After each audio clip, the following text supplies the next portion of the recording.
Those are the Instagram stories for Friday, June 20th. I'm your host, Daniel Hill, and this is the weekend edition.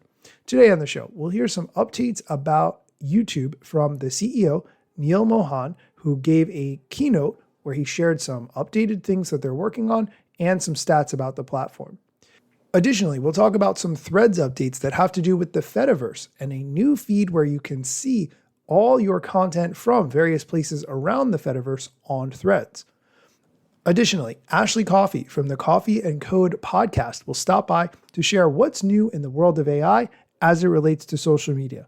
All of that and more on today's episode, but first, here's a quick word from our sponsors. Welcome back. Let's start with the YouTube news. The CEO of YouTube, Neil Mohan, gave a keynote today, and he announced a couple of different things. First, he shared a milestone that the YouTube team has achieved. YouTube Shorts are now averaging over 200 billion views. It's a bit hard to put that number into context, so I will compare it to what Instagram and Facebook do. From what data I could find, across Facebook and Instagram, each day over 200 billion reels are played. So I think what the YouTube CEO here is trying to get across is that Shorts is viewed just as much as Facebook Reels and Instagram Reels put together. If that's true, and I'm explaining these statistics in the right contextual way, YouTube has really grown their efforts in Shorts dramatically.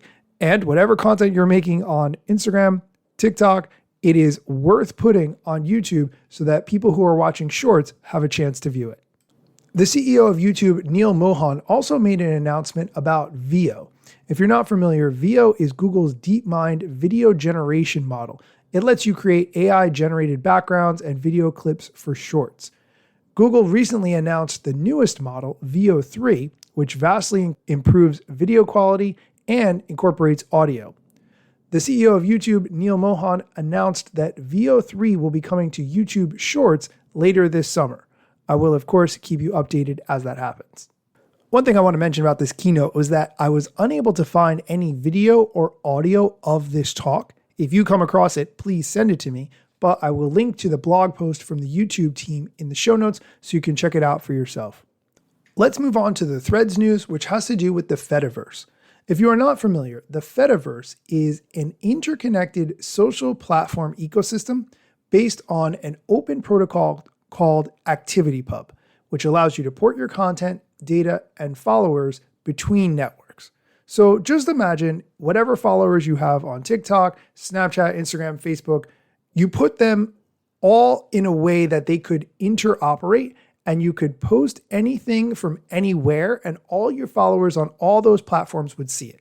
If you want to leave one platform for another, you could bring all your content, your followers, and everything else with you without feeling tied into any one platform or ecosystem.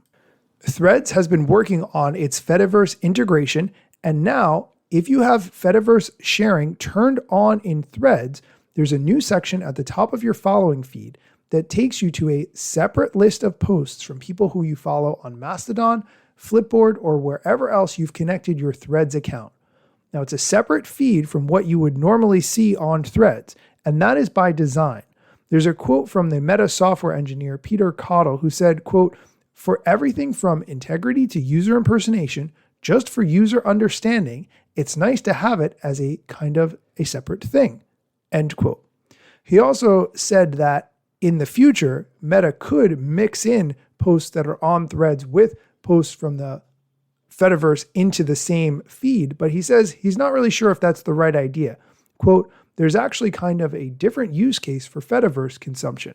I might want to subscribe to ghost publications or subscribe to different authors. So I have this dedicated place to catch up on my across the web content, separately from a following feed or a For You feed," end quote. But he does say that internally at Meta, there's some debate about whether Threads wants to be a fully open social network or should just be a repository for all of that external content. This is a very interesting article from The Verge. I will link to it in the show notes so you can check it out for yourself. We're going to take a quick break. When we come back, Ashley Coffey from Coffey and Code will tell us what's new in the world of AI as it relates to social media. Stay tuned. Welcome back. Let's dive into the AI news. And to talk about that, here's Ashley Coffey from the Coffey and Code podcast. Hello, everyone. Ashley Coffey here, host of the Coffee and Code podcast, and I'm back with some AI and social media updates. This time, it's going to be around AI, a surprise. The future of the creator economy is powered by AI, and I'm going to drop a really big bomb of a stat to extrapolate that. The number of creators using AI in 2023 was 33%.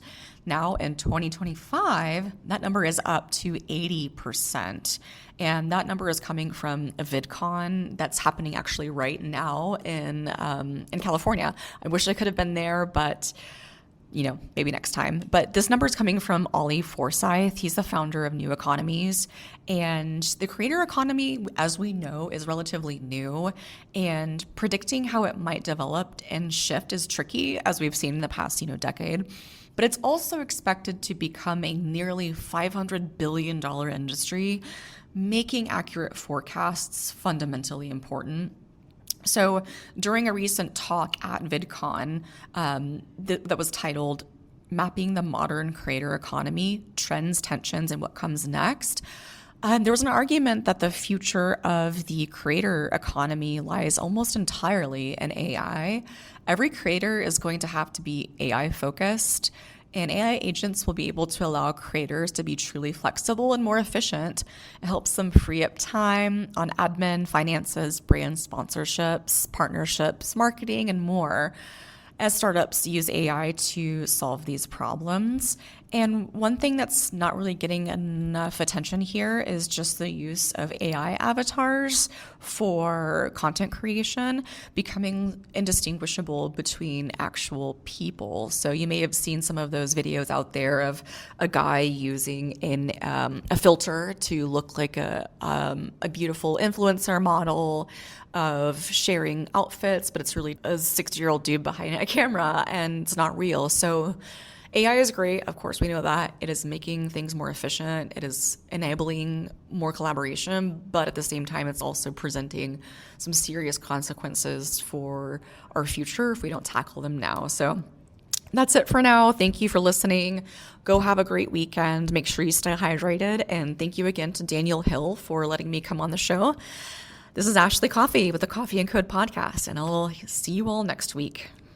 Thank you so much, Ashley. You can find Ashley, her website, her Instagram, and her podcast from the links in the show notes. That is going to do it for today's episode. As always, thank you for listening, and be sure to come back next time for more social media news, strategy, and other things that you need to know. Let me tell you a couple things that you should know about me. A product manager, but do not have a bachelor's degree. But actually, that's factually a fraction of me. Another fraction's posting content irregular and irrationally. Still probably won't get a job at the Gram. They forgot, they don't know, or don't care who I am. That's why you never see me at the parties and events. My lack of followers must make me irrelevant. Don't have a course, a book to sell to make a bag of grand. Not a social media marketer, don't represent any brands. Plain to see, don't have an agency, but I got a lot of spam. Just putting in my work without the glitz and glam. Won't catch me eating fish unless it's shrimp or clam. No six pack, no risk that, there's a gym card in my hand. Don't have a full-time job, but I got a lot of plans. Stay plotting, dropping knowledge on TikTok and Instagram.